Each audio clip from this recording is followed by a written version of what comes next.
Hi friends, ఈ ఫ్రూట్ని మీరు ఎప్పుడైనా చూసారా? చూసుంటే మీరు ఎప్పుడు చూసారో, ఎలా అనిపించిందో ఈ ఫ్రూట్ కింద కామెంట్స్లో కామెంట్ చేయండి. లేకపోతే ఫుల్ వీడియో చూసేయండి, దీని గురించి ఫుల్ డీటెయిల్స్ చెప్తాను. ఇది ఎల్లోగా కనిపిస్తుంది కదా అని మ్యాంగోనో లేకపోతే ఎల్లో జాంకాయో అనుకుంటే మీరు పప్పులో కాలేసినట్టే. దీని పేరు క్వీన్స్ ఫ్రూట్ అంటారు, క్యూయుఐఎన్సి, క్వీన్స్ ఫ్రూట్ అంటారు అనమాట. మన యాపిల్ పేర్స్ లాగానే ఇది కూడా రోజ్ ఫ్యామిలీకి చెందిన ఒక ఫ్రూట్. ఇది 5000 బీసీ అంటే సుమారు 7000 సంవత్సరాల క్రితం ఇది కకాసస్ అనే మౌంటైన్స్లో పెరిగేది.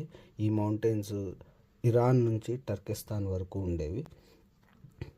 1275లో ఎడ్వర్డ్ వన్ అనే కింగ్, బ్రిటన్ కింగ్ అతనికి చాలా నచ్చి ఈ ఫ్రూట్ని లండన్కి తీసుకొచ్చి టవర్ ఆఫ్ లండన్ చుట్టూ ఒక 4 చెట్లు నాటించారు. అప్పటి నుంచి బ్రిటన్లో అవైలబుల్గా ఉంది ఇది. తర్వాత 17th సెంచరీలో నార్త్ అమెరికాలో అక్కడ ఉన్న సెటిలర్స్ దీన్ని తీసుకొని వచ్చారు. అండ్ 18th సెంచరీలో సౌత్ అమెరికాలోకి ఈ ఫ్రూట్ వచ్చింది. ఇప్పుడు వరల్డ్ వైడ్ ఎక్స్పోర్ట్ అవుతుంది.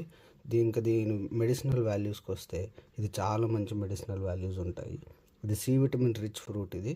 సో ఇందులో సి విటమిన్ ఎక్కువగా ఉంటుంది. అండ్ ఇది ఆల్సో యాంటీ ఆక్సిడెంట్ ఫ్రూట్ అంటారు అనమాట. అంటే ఎయిర్లో ఉన్న ఫ్రీ రాడికల్స్ వల్ల మనకు వచ్చే హెల్త్ ప్రాబ్లమ్స్ని తొందరగా తగ్గిస్తుంది.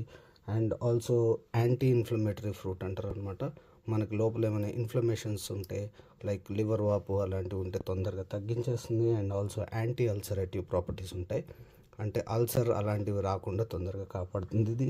అండ్ ఆల్సో యాంటీ మైక్రోబియల్ అంటారు అనమాట. లోపల మనకి మైక్రో బ్యాక్టీరియా అలాంటి వాటి వల్ల వచ్చే ప్రాబ్లమ్స్ని కూడా తొందరగా తగ్గించేస్తుంది. And also anti cancerous properties ఉంటాయి దీనికి.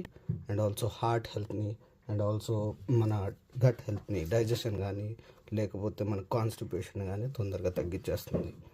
సో ఫ్రూట్ ఎలా ఉంటుంది టేస్ట్ విషయానికి వచ్చేస్తే, దీని పల్ప్ అయితే మనకి ఉసిరికాయ పల్ప్ లాగా కొంచెం స్ట్రాంగ్గా రఫ్గా ఉంటుందండి. ఈ ఫ్రూట్ కూడా చాలా స్ట్రాంగ్గా ఉంటుంది. నార్మల్ యాపిల్ పియర్స్ కంటే కూడా చాలా స్ట్రాంగ్గా ఉంటుంది. పచ్చిది తినలేమండి, పచ్చిది చాలా వగరుగా ఉంటుంది, తినలేము. సో పండిన తర్వాత ఒక రైప్ స్మెల్ వస్తుంది, అప్పుడే ఈ ఫ్రూట్ని కోసుకొని తినచ్చు. లోపల పల్ప్ ఇలా కనిపిస్తుందండి మనకి. ఇది మాత్రం కొంచెం ఉసిరికాయలాగా లైట్ పుల్లగా ఉంటుంది. అండ్ ఆల్సో పియర్స్ లాగా కొంచెం స్వీట్గా ఉంటుంది. కొంచెం ఉప్పు వేసుకొని తింటే ఇంకా చాలా బాగుంటుంది ఇది. ఇలాంటి ఇంట్రెస్టింగ్ వీడియోస్ కోసం ఛానల్ని సబ్స్క్రైబ్ చేయండి.